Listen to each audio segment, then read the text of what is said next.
Caracas, Venezuela, February 18th, 1983, a Friday morning. The central bank governor stands before the cameras with documents trembling in his hands. Behind him, spreadsheets covered in red ink. He announces that the bolivar, pegged at 4.30 to the dollar for decades, is finished. The currency that bought Italian shoes and French champagne is now worthless. We were told Venezuela collapsed because of socialism, because of Hugo Chavez, because of political chaos.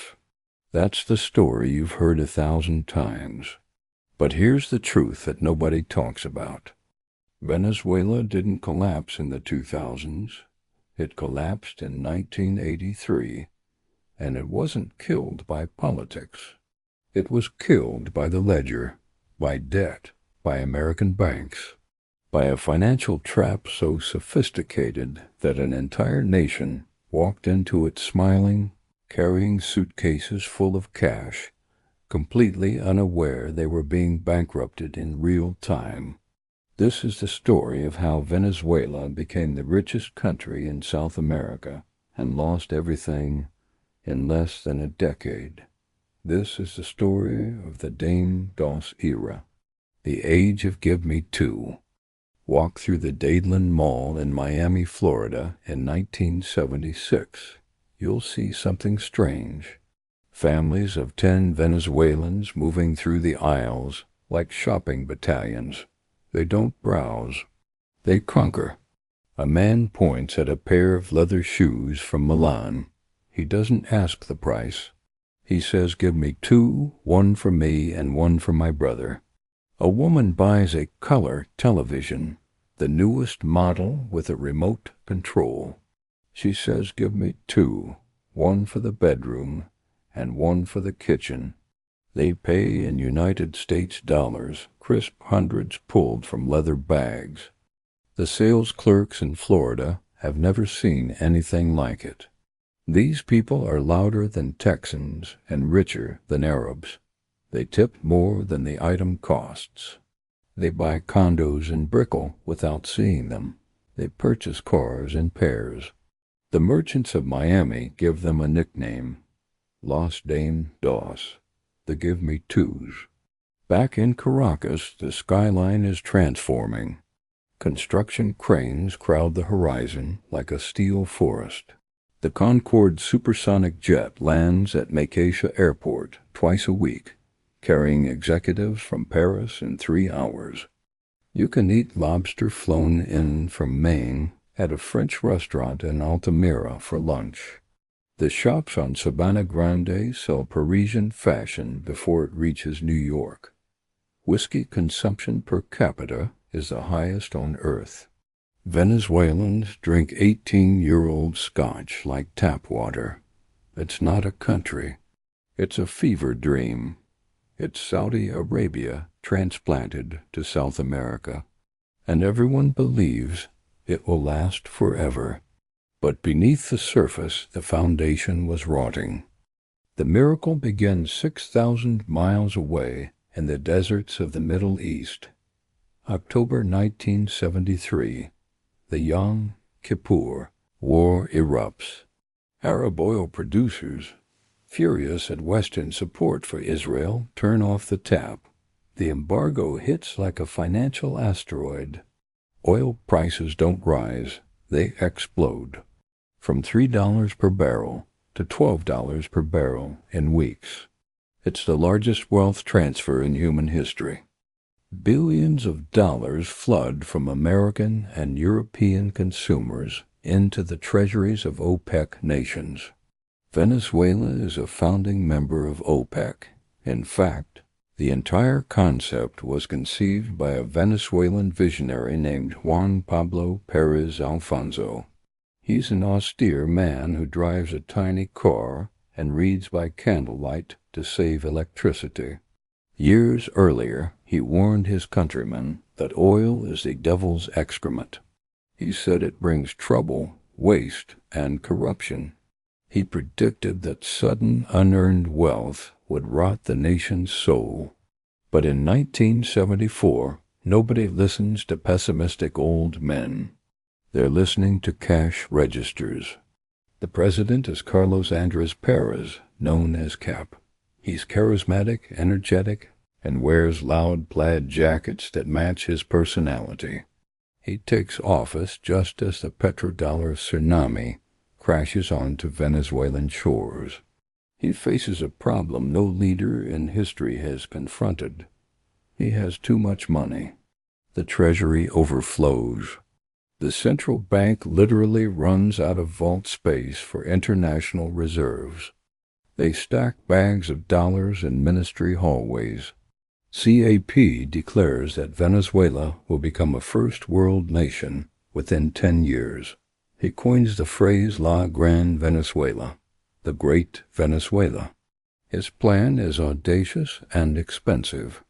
Nationalize the oil industry from Exxon and Shell. Build a steel industry in the jungle to rival Pittsburgh. Construct the world's largest hydroelectric dam. Send every ambitious student to study abroad for free. Turn Venezuela into an industrial powerhouse that will lead Latin America into the future. And for a few beautiful years, it works. The Gran Mariscal de Ayacucho Scholarship Program launches. Tens of thousands of young Venezuelans fly to Harvard, Oxford, and the Sorbonne completely free. They're the children of taxi drivers and seamstresses studying at the world's best universities. It's a noble dream, a massive bet on human capital. The government builds the Caracas metro, cleaner and more modern than New York's subway. They construct the Guri Dam, one of engineering's greatest achievements, powering the entire nation. They create Ciudad Guayana, a sprawling industrial complex carved from jungle. In 1976, they raised a Venezuelan flag over the oil fields and declare economic independence. The crowd cheers. The president smiles. Behind him, accountants are sweating, because independence is an illusion. The ledger tells a different story. This is where the trap closes. The addiction begins. When a country receives a massive influx of foreign currency from oil exports, the local currency becomes dangerously strong. The Venezuelan bolivar is pegged at 4.30 to the dollar, solid as concrete. You can walk into any Caracas bank with bolivars and walk out with dollars instantly. But this strength is poison. It becomes incredibly cheap to import goods and impossibly expensive to produce anything domestically. Why would a Venezuelan farmer grow corn when he can buy Iowa corn for half the price? Why would a factory in Valencia make shoes when Italian designers cost pennies? The productive engine of the economy begins to die. Agriculture collapses. Fields are abandoned. Farmers migrate to cities, settling in hillside shanties, living off government handouts. Venezuela stops making things. They import everything: eggs, clothes, cars. They even import sand to build concrete skyscrapers, because apparently Venezuelan sand isn't good enough. This is Dutch disease in its most virulent form, the resource curse personified. But the real killer is the debt. You might ask why a nation swimming in cash needs to borrow money. This is the great paradox of the 1970s. The oil money flooding into Venezuela, Saudi Arabia, and Iran cannot be spent fast enough. So these nations deposit it in the safest institutions they know. Citibank, Chase Manhattan, Bank of America. The banks of Wall Street suddenly sit on mountains of petrodollars, and banks don't make money holding cash. They make money lending cash, but the United States economy is in recession. American businesses aren't borrowing, so the bankers look south. They see Venezuela with stable democracy and massive oil reserves. They see the perfect borrower. It's a target. Bankers in expensive suits fly from New York to Caracas on the Concorde. They stay at the Tamanaco Hotel, drinking scotch with government ministers. They carry briefcases full of loan agreements. They don't wait for Venezuela to ask for money. They beg Venezuela to take it. They sell a fantasy. They say, look, oil prices will rise forever. Today oil is $12 per barrel. Tomorrow it'll be 20, then 50, then 100. If you borrow $1 billion today, inflation and rising oil prices will erase the debt. It's free money. It's leverage. It's financial genius. Carlos Andres Perez and his ministers fall for it completely. They start borrowing frantically. They borrow to fund infrastructure projects running over budget. They borrow to subsidize imports so people can keep buying cheap whiskey and televisions. They borrow to cover corruption draining the treasury like a hidden wound. And the corruption is monumental. When this much money flows through a system without oversight, it sticks to hands. Government contracts go to friends of the ruling party. Ghost companies receive loans never repaid. Commissions are charged on every barrel of oil sold and every ton of steel bought.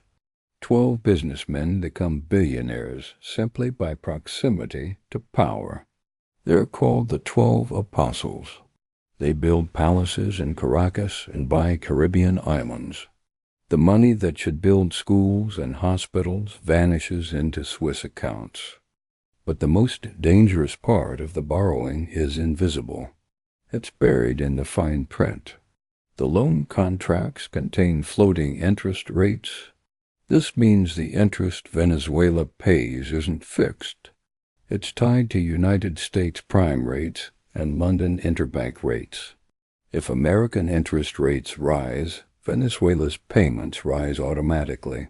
Nobody in Caracas pays attention to this detail.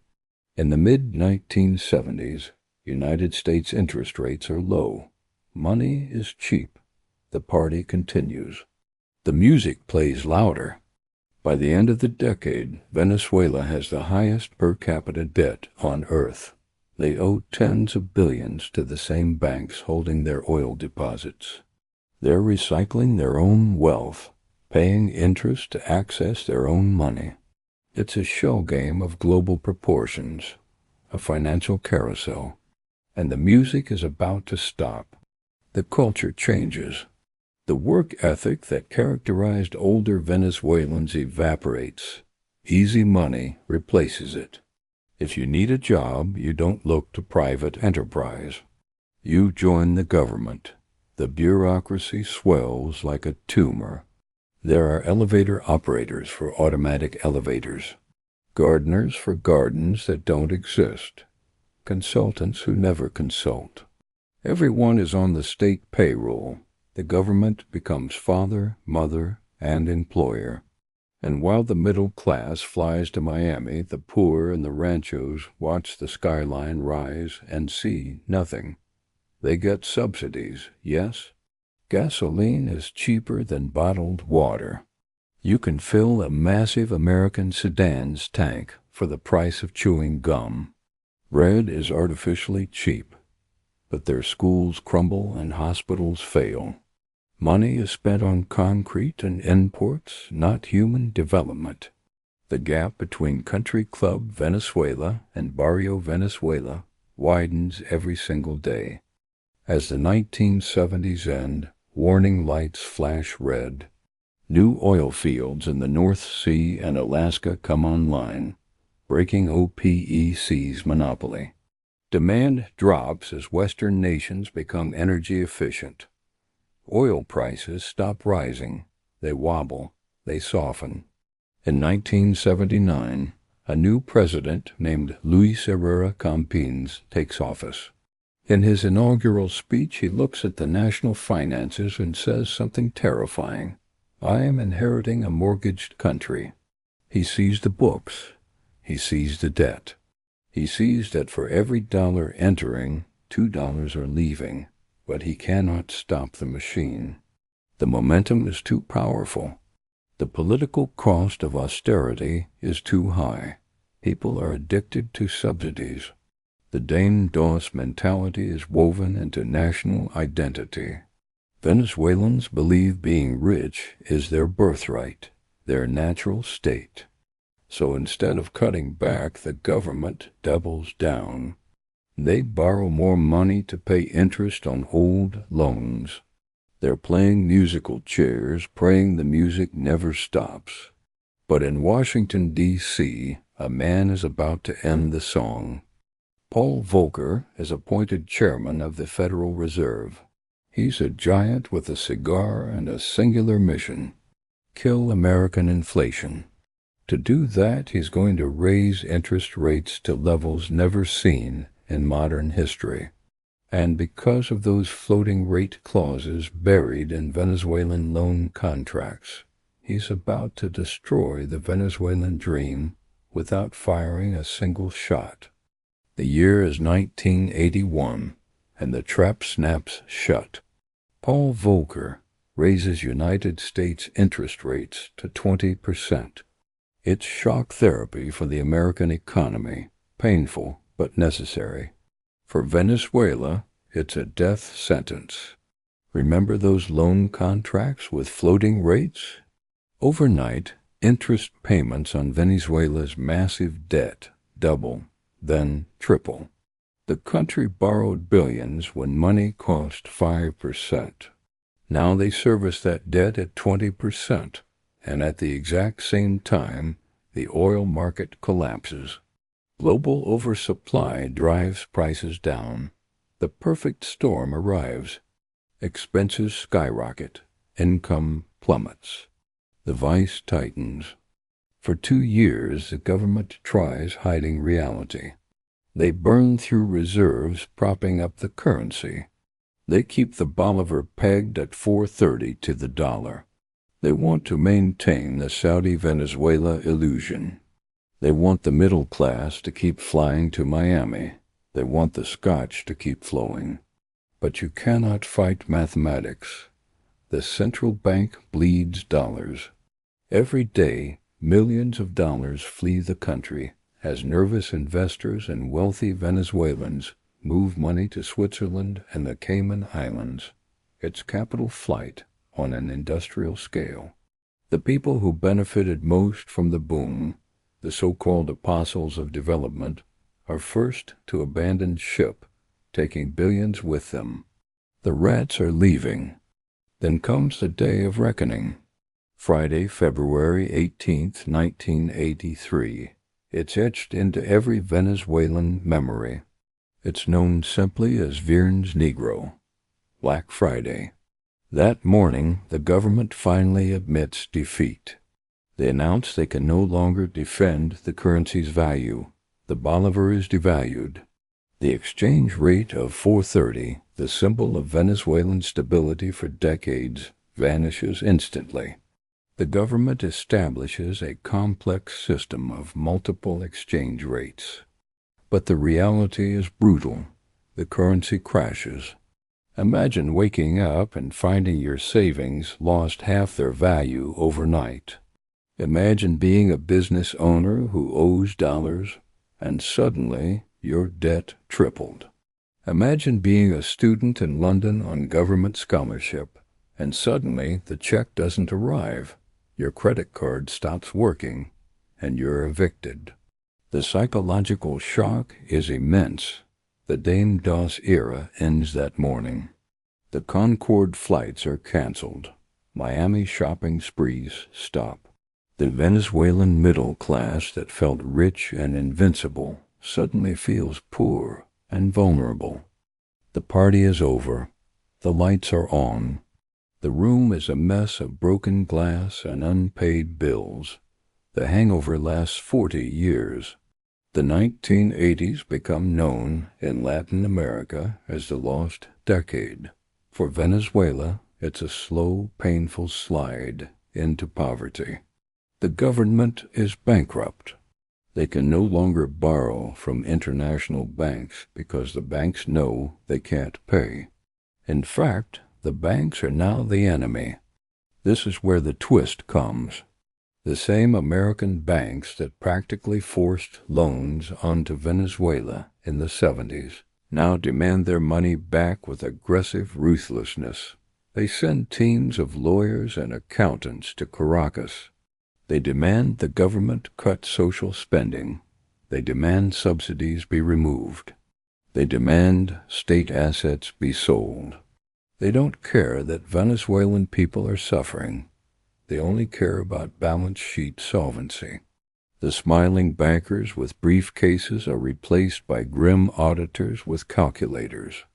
Venezuela tries to negotiate. They refinance the debt again and again. But every refinancing comes with conditions, and every condition means more pain for average citizens. The infrastructure built during the boom begins to rot. Roads develop potholes that swallow cars. Hospitals run out of medicine and equipment breaks down. Schools fall into disrepair. La Gran Venezuela is crumbling before people's eyes. The dream is dead. The concrete is cracking. By 1988, the situation is desperate. Carlos Andrés Pérez, the man who presided over the boom, decides to run for president again. He campaigns on nostalgia. He reminds people of good times. He promises to bring back abundance. He dances on stages and waves his arms. People desperate for hope believe him. They vote him back into office in a landslide. They think simply having him in the palace will make oil prices rise and dollars return. They think he has magic. But when Cap takes office in 1989, he finds the cupboard bare. There is no money. International reserves are effectively zero. He has no choice. He must turn to the lender of last resort, the International Monetary Fund. The IMF offers Venezuela a bailout package, a loan of $4.5 billion to stabilize the economy. But the IMF is not charity. They demand a strict structural adjustment program. It's called El Paquete, the package. The terms are brutal. Lift price controls on goods. Privatize state companies. And most explosively remove the gasoline subsidy. For Venezuelans, cheap gasoline is a birthright. It's the one tangible benefit from being oil rich. Raising gas prices is taboo. It's the third rail of politics. But Carlos Andrés Pérez, trapped by debt and bankers, agrees to the terms. He announces the package on television, telling people sacrifices are necessary for the future. His voice shakes. He knows what's coming. February 27th, 1989. The new prices take effect. Gasoline prices rise. With them, public transportation costs soar. Bus drivers raise fares. People living in commuter towns around Caracas wake up to go to work and find they can't afford the bus ride. It starts as a small protest in the town of Caracas. People shout. They burn tires. And then, like a spark falling into gasoline, the anger explodes. The protest spreads to Caracas. People descend from the ranchos into the city center. But this isn't a political march. It's a riot. It's known as the Caracazo. For 3 days, Caracas burns. People loot supermarkets, electronics stores, shopping malls. They're taking back what they feel was stolen. They're looting the symbols of the Saudi era they can no longer afford. They carry signs of beef and television sets on their backs. It's the rage of a population promised paradise and given purgatory. The fury of betrayal made flesh.